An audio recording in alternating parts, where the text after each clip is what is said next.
Let's mic, देश का मिजाज नॉर्थ।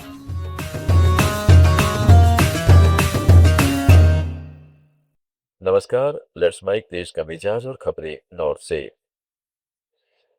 चंबल अभयारण्य में लंबे समय से चल रहे अवैध रेत खनन के मामले पर सुप्रीम कोर्ट ने कड़ा रुख अपनाते हुए मध्य प्रदेश, राजस्थान और उत्तर प्रदेश सरकारों को सख्त निर्देश दिए हैं। कोर्ट ने कहा है कि राज्य सरकारें यह सुनिश्चित करें कि अवैध रेत खनन से प्रभावित इलाकों में ऊंचे खंभों पर हाई रेजोल्यूशन सीसीटीवी कैमरे लगाए जाएं और उनकी लाइव फीड संबंधित जिले के एसपी या सीनियर एसपी तथा संबंधित फॉरेस्ट अधिकारी की सीधी निगरानी में रहे। कोर्ट ने साफ किया है कि यदि अवैध खनन का कोई के मामला सामने आता है तो संबंधित अधिकारियों की जिम्मेदारी होगी कि वे तुरंत कार्रवाई करें, जिसमें मौके पर टीम भेजना और कठोर कदम उठाना शामिल होगा। कोर्ट ने राज्यों से इन आदेशों पर अनुपालन हल्फनामा दाखिल करने को कहा है। मामले की अगली सुनवाई 11 मई को होगी। पंजाब के उद्योग मंत्री संजीव अरोड़ा और कुछ अन्य लोगों से जुड़े परिसरों पर ईडी ने शुक्रवार को छापेमारी की। संजीव अरोड़ा ने खुद इसकी जानकारी अपने एक्स अकाउंट पर पोस्ट करते हुए दी। उन्होंने लिखा, सुप्रभात, मेरे परिसर में प्रवर्तन निदेशालय द्वारा कार्रवाई की गई है। एक जिम्मेदार नागरिक के तौर पर मैं एजेंसियों के साथ पूरा सहयोग करूंगा और मुझे विश्वास है कि सत्य की ही जीत होगी। पंजाब के मुख्यमंत्री भगवंत मान ने उद्योग मंत्री संजीव अरोड़ा और अन्य लोगों के खिलाफ ईडी की छापेमारी पर कहा है कि सभी गैर भाजपा सरकारों को निशाना बनाया जा रहा है, या तो केंद्र से मिलने वाली धनराशि को सीधे रोककर या राज्यपालों के माध्यम से उन्हें किसी न किसी तरह से परेशान करके। आम आदमी पार्टी को विशेष रूप से निशाना बनाया जा रहा है क्योंकि यह तेजी से बढ़ रही है। दिल्ली में हमारे नेताओं के खिलाफ मामले दर्ज किए गए, ईडी के नोटिस भेजे गए, शराब घोटाले से संबंधित आरोप लगाए गए और कई वरिष्ठ नेताओं को जेल भेजा गया। हाल ही में पंजाब से हमारे राज्यसभा सांसद अशोक मित्तल के आवास पर ईडी ने छापेमारी की। इससे यह पता चलता है कि भाजपा ने 2027 के विधानसभा चुनाव की तैयारी शुरू कर दी है।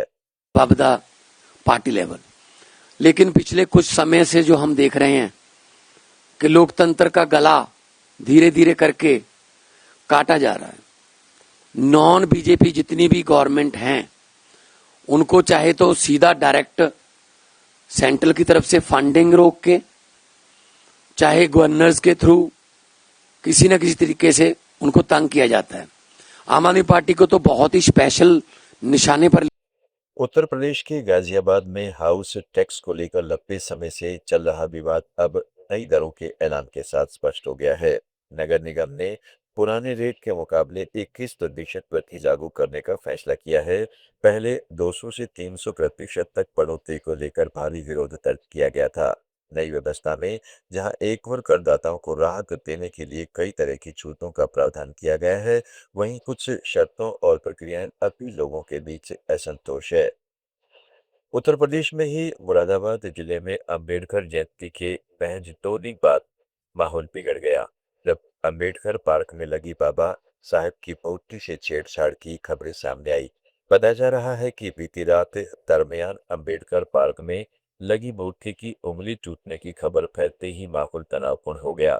देखते ही देखते पत्थरबाजी होने लगी, जिसमें कई लोग घायल हो गए। पुलिस ने हालात संभालने के लिए मौके पर भारी पुलिस बल तैनात कर दिया है। दिल्ली की सीएम रेखा गुप्ता ने आज 200 नए इलेक्ट्रिक बसों को हरी झंडी दिखाई और इंटरस्टेट ईवी बस सर्विस शुरू की। इस मौके पर उन्होंने कहा, दिल्ली को green Delhi, smart Delhi, clean Delhi बनाने की दिशा में जिस तरीके से लगातार दिल्ली सरकार लगी है, आज अगला कदम उस दिशा में हमने बढ़ाया है। आज 6300 बस के साथ दिल्ली लगातार बढ़ रही है। जिस तरीके से लगातार दिल्ली मजबूत हो रही है, ईवी बसेज आ रही हैं जो कि सुविधाजनक हैं। दिल्ली को clean Delhi, green Delhi, smart Delhi बनाने की दिशा में जिस तरीके से दिल्ली सरकार लगातार लगी है, आज एक अगला कदम हमने उसी दिशा में बढ़ाया है। जब 200 नई ईवी बसेस हमारी इस परिवहन व्यवस्था में जुड़ी है, आज 6300 बसेस के साथ में दिल्ली बढ़ रही है, लगातार बढ़ रही है। देश का मिजाज में फिलहाल इतना ही। जुड़े रहिएगा लेट्स माइक के साथ। आप सुन रहे थे let's mike more than radio.